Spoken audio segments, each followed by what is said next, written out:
3 जून को उद्घाटन हुआ। इसके अंदर हमारे को ये एक्सपेक्टेड था कि हमारे को रजिस्ट्रेशन का प्रोसीजर पहले बता दिया जाए। रजिस्ट्रेशन का प्रोसीजर बताने का आसान तरीका ये था कि हर गांव को तलाटी है, शहर के अंदर भी तलाटी है, गांव के अंदर भी तलाटी है, महसूल खाते के पास लैंड रिकॉर्ड है, इनाम 3 का रजिस्टर है। इनाम वर्ग 3 लोगों को जानते हैं इनाम 3 क्या होता है। इनाम वर्ग 3 नमूना 3 रजिस्टर जिसको बोलते हैं, गांव नमूना 3। ये गांव नमूना 3 के अंदर इनाम प्रॉपर्टी लिखी जाती है। तो ये एक्सपेक्टेड था कि महसूल के लोग इसके अंदर काम करें, आए आगे लोगों को बताए और रजिस्ट्रेशन करके ले। मगर इन्होंने ये बोले कि मुतवल्ली खुद अपना रजिस्ट्रेशन करेगा। ठीक है, मुतवल्ली खुद अपना रजिस्ट्रेशन करेगा। अब मुतवल्लियों को ट्रेनिंग की जरूरत है कि मुतवल्ली कोई तालीम याफ्ता तरीके याफ्ता लोग नहीं है, या गवर्नमेंट के ऑफिसरों को अभी तक वो वेबसाइट समझ में नहीं आई है। तो वो मुतवल्ली जिसको तो इंटरनेट समझ में नहीं आता, फोन को अगर उसको फोन आया तो वो दवाई नंबर किसका बोलो, ये सेव करने का तो अपने हाथ में मोबाइल के साथ तुम्हारा नाम सेव करके दो। वो मुतवल्ली इस वेबसाइट के ऊपर अपने सब डॉक्यूमेंट्स अपलोड कैसे करेगा। बहरहाल गवर्नमेंट ने ट्रेनिंग के वीडियो बनाए। पहला वीडियो आया जुलाई के आखिरी हफ्ते में यूट्यूब के ऊपर। उम्मीद पोर्टल पर ये ट्रेनिंग के वीडियो मौजूद थे, मगर ये जुलाई के आखिरी हफ्ते में पहला वीडियो अपलोड हो गया। उसके बाद में दूसरा, तीसरा, चौथा 4 वीडियो अपलोड हो गए। इंग्लिश में भी है, हिंदी में भी। ये वीडियोस आने के बाद में फिर ये एक्सपेक्टेड था कि गवर्नमेंट सब जगह के ऊपर ट्रेनिंग के प्रोग्राम देगी। प्रोग्राम नहीं दिए गए। यहाँ तक किया है कि 15 अक्टूबर को पुणे के अंदर एक प्रोग्राम दिया गया, महाराष्ट्र के अंदर। महाराष्ट्र में शुरुआत हो गई। इससे पहले कोई प्रोग्राम ट्रेनिंग का मूल्य को जमा करके दिया हुआ मेरे नॉलेज में नहीं है। अगर किसी ने दिया होगा तो मैं उसकी माफी मांगता हूं। बहरहाल ये पेंडिंग रहते वक्त में सुप्रीम कोर्ट के पास हमारा केस पेंडिंग था। 15 सितंबर को सुप्रीम कोर्ट का इंटरिम ऑर्डर आया। इंटरिम ऑर्डर आने के बाद में मीडिया ने ये फैलाया कि ऑर्डर बहुत बेहतरीन नहीं है, इससे अच्छा ऑर्डर नहीं है, गवर्नमेंट ने जो है इसको रोक दिया। ये कोर्ट ने गवर्नमेंट के कानून को रोक दिया। 128 पेजेस का ऑर्डर है।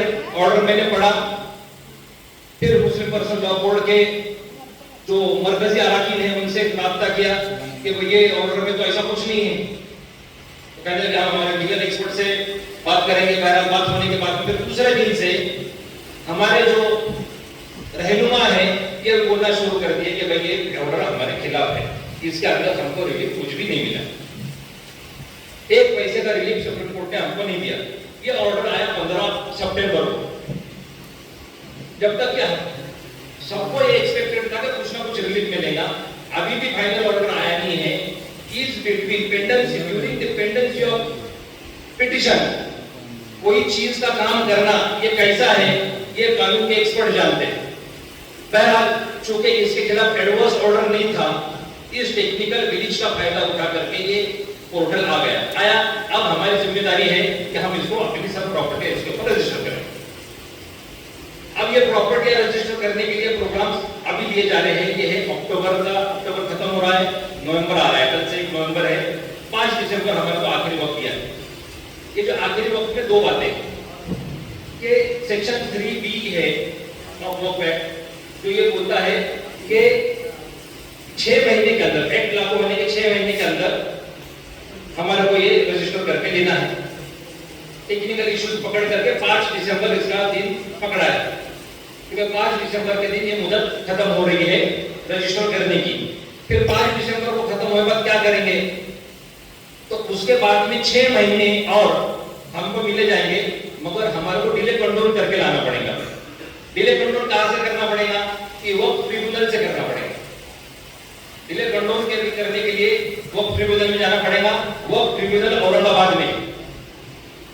अच्छा ठीक है, तो कुछ लोग बोलते हैं नहीं करेंगे हम लोग, तो जो नहीं करेंगे उनको सेक्शन 61 के हिसाब से 20,000 रुपए पेनल्टी दी। ठीक है, जो पुराने जो है वो लोग अपना अपलोड डेटा नहीं करेंगे। रजिस्टर की बात नहीं, रजिस्टर तो करना ही है, रजिस्ट्रेशन की बात में बोलता। सेक्शन 61 ये बोलता है कि जो ऑलरेडी रजिस्टर्ड है वो अगर अपना डेटा अपलोड नहीं करेंगे तो उसको 20,000 रुपए पेनल्टी लगेगी, जो कि 1 लाख रुपए तक के लगा सकती है गवर्नमेंट। ये उसका हमारे लिए ज्यादा फिक्र की बात है कि मुतवल्ली ये वो फंड भरने को इनके पास पैसे नहीं रहते, या आकर के हमारे पास रिक्वेस्ट करते हैं कि वो फंड भरने को पैसे नहीं है, ये पेनल्टी कहां से भरेंगे। बहरहाल इसके बाद में जो रजिस्टर्ड ही नहीं है ऐसे वक्त का क्या, ये जो रजिस्ट्रेशन नहीं बोलेंगे इसको, ये अपलोडेशन ऑफ डेटा है। जो ऑलरेडी रजिस्टर्ड वर्क है इनका डेटा अपलोड करना है। अब जिनके पास ये हमारे रजिस्ट्रेशन ही नहीं है, फिर उन्होंने क्या करना है, तो उनको भी यही मुद्दत है अपने ये ट्रस्ट नए से सेक्शन 36 में रजिस्टर करना है। जब वो पोर्टल चालू होता है तो उसके ऊपर दो बातें आती है, दो ऑप्शन मिलते हैं रजिस्ट्रेशन के पेज के ऊपर, एग्जिस्टिंग यूजर और न्यू यूजर, न्यू रजिस्ट्रेशन। तो न्यू में जाकर के सेक्शन 36 वाला अपना रजिस्टर करें। अब जो रजिस्ट्रेशन जिनका नहीं हुआ है वो अगर रजिस्ट्रेशन नहीं करेगा तो उसको आगे 3 महीने बढ़ा करके मिलेंगे डिले कंट्रोल करने के लिए। डिले कंट्रोल उधर ही जाना है। डिले कंट्रोल करना ये नहीं क्या है कि जो देरी हो गई ये मेरी सुस्ती काहिली नहीं है, बल्कि मेरी बहुत मजबूरी थी, इसके वजह से मैं नहीं कर सका, मुझे माफ करो। अगर बोलेंगे मैं मेरे को याद नहीं था, मेरे को मालूम नहीं था, तो डिले कंट्रोल नहीं होता है। तो वो अब वकील अपने अपने तरीके से ये लगाएंगे, अपने अपनी जो कुछ भी है अपनी करामतें दिखाएंगे और वो डिले कंट्रोल करके लेंगे, मगर वो डिले कंट्रोल करने का खर्चा वो मुतवल्ली को झेलना पड़ेगा, क्योंकि फुकट में कुछ काम होने वाला नहीं। इसलिए ये पहले करके दे दो, हमारे को उधर खर्चा करना नहीं है, पहले करके दे दो। अब अगर कभी नहीं किया उसने तो उसको 50,000 रुपए पेनल्टी है। जिनका जो वक्त है मगर उन्होंने रजिस्टर नहीं किए हैं, वो अगर कभी 3 महीने के अंदर डिले कंट्रोल नहीं हुआ तो उसके बाद में अगर रजिस्ट्रेशन करने को आएगा या नहीं भी किया तो उसको 50,000 रुपए की पेनल्टी होगी। आगे क्या है, पेनल्टी होगी, ठीक है नहीं भरेंगे कोई मसला नहीं है, मत भरो, 6 महीने तक की सजा लगेगी, 6 महीने की जेल है जो रजिस्ट्रेशन नहीं करेगा। ये कानून बना हमारे आंखों के सामने बना, हम रोक नहीं सके, अब हमारे को इसके ऊपर अमल करना है। अब आई बात रजिस्ट्रेशन की, तो रजिस्ट्रेशन का कौन सा बोलो? हाँ, रजिस्ट्रेशन का एक वेबसाइट बनी है, उम्मीद, ये उम्मीद नहीं है, ये उम्मीद है, UMEED। हम लोग उससे उसके नाम से फंस गए और उम्मीद लगा के बैठे, बड़ा नाउम्मीदी करने वाला एक्ट है। ये उम्मीद है, UMEED। तो ये उम्मीद पोर्टल माइनॉरिटी अफेयर्स.gov.in ये वेबसाइट है। इसके ऊपर जाने के बाद में वो रजिस्ट्रेशन की साइट खुलती है। इसके अंदर साइट खुलने के बाद में इसके अंदर 2 ऑप्शन आते हैं। पहला आता है रजिस्टर ए यूजर, यानी यूजर यानी कौन है, यूजर में है मुतवल्ली, सज्जादा नशी, खादिम, मैनेजर या कोई और आदमी जो मस्जिद के लिए काम करेगा। उसका काम है कि ये रजिस्ट्रेशन पहले खुद को रजिस्टर करा कर लेगा। कि काहे कोई भी ऐरा गैरा आकर के रजिस्ट्रेशन नहीं कर रहा, ये गवर्नमेंट देखना चाहती है, इसलिए गवर्नमेंट ने ये प्रोविजन रखा है कि वो आदमी रजिस्ट्रेशन करेगा तो सबसे पहले वो बताएगा कि वो कौन से मजहब का है, हिंदू है, मुस्लिम है, बौद्ध है, ईसाई है। मुस्लिम है तो मुस्लिम के अंदर चले जाएगा, फिर मुस्लिम के अंदर 4 ऑप्शन है, अहमदी है, कोहरी है, सुन्नी है, शिया। इतना जब गवर्नमेंट को देखना है, वरना गवर्नमेंट चाहे तो आगे और पूछ सकती थी, देवबंदी है, बरेलवी है, शूरा है, इमारत है। गवर्नमेंट अगर चाहे, हालांकि मुस्लिम है बोलने के बाद में हमारे लिए काफी था कि वो बैक मुसलमानों के लिए है, मगर बहरहाल मतलब गवर्नमेंट ने 4 तकसीम उसके अंदर की है। ये 4 फिरके ऑथराइज्ड है इस वक्त में, 72 में से 4। अब ये 4 नाम डालने के बाद में उसने पहले अपना मोबाइल नंबर देना है। मोबाइल नंबर रजिस्टर करने के बाद में उधर आएगा एक ऑप्शन सेंड OTP, नीचे कैप्चा आएगा, कैप्चा बोलते हैं उसको। वो कैप्चा में जो आंकड़ा रहता है वो कैप्चा रजिस्टर करना है। कैप्चा रजिस्टर करने के बाद में वो कैप्चा उसके सेंड करने के बाद में एक ओटीपी आता है, ओटीपी डाल देना, तो फिर वो होता है आगे बढ़ता है। आगे बढ़ने के बाद में आता है ईमेल आईडी, फिर वो ईमेल आईडी के अंदर डालना है। ईमेल आईडी डालने के बाद में फिर उधर एक कैप्चा डालना है, फिर ओटीपी आएगा, वो डालने के बाद में आगे फिर तुम्हारा नाम, तुम्हारे अब्बा का नाम, तुम्हारा मिडिल नेम भी लिखना है, वापस से अब्बा का नाम, 4 कॉलम है उसमें, surname, first name, father's name, फिर मिडिल नेम, बहरहाल जो भी है। अच्छा, ये जो साइट जो बनाई है, मैं चाह रहा था कि आप लोग खुद जरा मालूमात दे दो कि उम्मीद पोर्टल की साइट का डेवलपमेंट करने वाला कौन है। मैं बताता हूँ, सिल्वर टच नाम की कंपनी है। इस silver touch technologies private limited का पुराना धंधा ये ग्लास के कांच के दरवाजे बनाती थी। हमारे कांच के दरवाजे बनाने वाली कंपनी टेक्नोलॉजीज में आई। टेक्नोलॉजीज में आने के बाद में 2014 में इनके ऊपर केस हो गया। 2017 में एनडीटीवी ने इसका एक बड़ा स्टिंग ऑपरेशन किया और एनडीटीवी पे चला। उसके बाद में रमेश कुमार को गायब किया गया। बहरहाल मेरे को उसके ऊपर कुछ ऑब्जेक्शन नहीं उठाना। बात यह है कि यहाँ पर आने के बाद में हम as a registered user register हो जाते हैं, हमारी अपडेट हो जाती है हमारी पूरी इंफॉर्मेशन, और उसके बाद में हमारे आईडी मिलता है, रजिस्ट्रेशन आईडी। इस आईडी से हम आगे लॉगिन कर सकते हैं। ये अब ये होगा यूजर का रजिस्ट्रेशन। यूजर का रजिस्ट्रेशन करने के बाद में हमारा दूसरा पार्ट है प्रॉपर्टी का रजिस्ट्रेशन।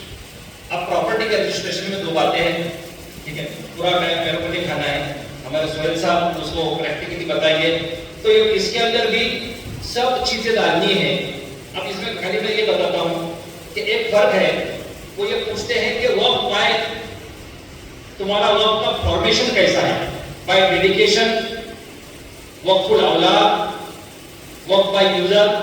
अब वर्क बाय यूजर तो रजिस्टर होने वाले नहीं है जब तक के सुप्रीम कोर्ट का कोई ऑर्डर आता नहीं, जब तक के, तो लोग उसमें ऑप्शन रखा है, मगर वो ऑप्शन अगर आया तो है, नहीं आया तो नहीं है। वर्क बाय डेडिकेशन में अगर है तो वो मानता है अपने को वक्फनामा। अब बहुत सारे लोग बोलते हैं कि हमारे पास वक्फनामा नहीं है। वक्फनामा नहीं है, वक्फनामा बनाया जा सकता है, मगर वक्फनामा जिस तारीख से बनाएंगे उस तारीख का वो उसका वो लिखेगा फॉर्मेशन डेट। वाकिफ का नाम है, वाकिफ के बाप का नाम है, वाकिफ का मजहब है, तो बहुत सारे कॉलम्स हैं, वो बताएंगे आपको सोहेल साहब। मगर ये सब करते वक्त में 3 बातें हैं। सबसे पहले है कि स्टेट, अगर कभी आपने कोई स्टेट सिलेक्ट किया तो वो स्टेट आपको चेंज करने को नहीं आता। फिर वो अगर एक मतलब स्टेट सिलेक्ट कर दिया तो चेंज अगर नहीं हुआ, फिर क्या करना है, तो वो छोड़ देने का, नया रजिस्ट्रेशन करने का, क्योंकि स्टेट चेंज नहीं होता। दूसरी बात ये है कि गलत इंफॉर्मेशन कहीं अपलोड हो गई एक मर्तबा तो उसके बुरे अंजाम, इसलिए इंफॉर्मेशन देने से पहले सोच समझ के दे। लोग बोलते हैं कुछ भी डॉक्यूमेंट लगाओ डालो, अप्रूव करने वाली टीम उधर बैठी है, वो डॉक्यूमेंट्स चेक करती है। मेरे मालूमात के हिसाब से महाराष्ट्र में कम से कम एटलीस्ट 33,000 वर्क रजिस्ट्रेशन होना चाहिए। ये 33,000 में से 2 दिन पहले तक, यानी कल सुबह तक के 2,000 वर्क रजिस्टर हुए थे, जो 2,000 तक डेटा अपलोड हुआ था। ये 2,000 जो डेटा अपलोड हुआ है उसमें से 1400 अप्रूव थे, 600 रिजेक्ट थे। अब इसमें ग्लिच ये है कि किसका रिजेक्ट हो गया है और किसका सिलेक्ट हो गया, इसका मैसेज उसको नहीं जाता, उसको मालूम ही नहीं पड़ता। मेरा सिलेक्ट हो गया तो भी नहीं मालूम, मेरा रिजेक्ट हो गया तो भी नहीं मालूम, क्योंकि रिजेक्ट हो गया तो आदमी और एक बार रजिस्ट्रेशन करे। आप गलत इंफॉर्मेशन देंगे तो वापस सेक्शन 61 लगेगा। ये सेक्शन 61 गलत इंफॉर्मेशन दे करके प्रॉपर्टी रजिस्ट्रेशन करेंगे तो फिर वापस 20,000 रुपए से लेकर के 1 लाख रुपए तक के फाइन। तो बताने को बहुत है, बहुत सारे लोग हैं, मेरे को वक्त नहीं खाना, मगर ये जिम्मेदारी से करना है और सोच समझ करके ध्यान से करना है। अगर किसी कुछ सवाल है तो मैं प्रोग्राम के बाद रुकूंगा, मैं बात करूंगा, मगर मेरे से ज्यादा होशियार और समझदार जो एडवोकेट पठान सर है, सोहेल साहब है, सिराज भाई है, तो आप लोगों को भी पूछ सकते हैं। तो आखिर अस्सलाम।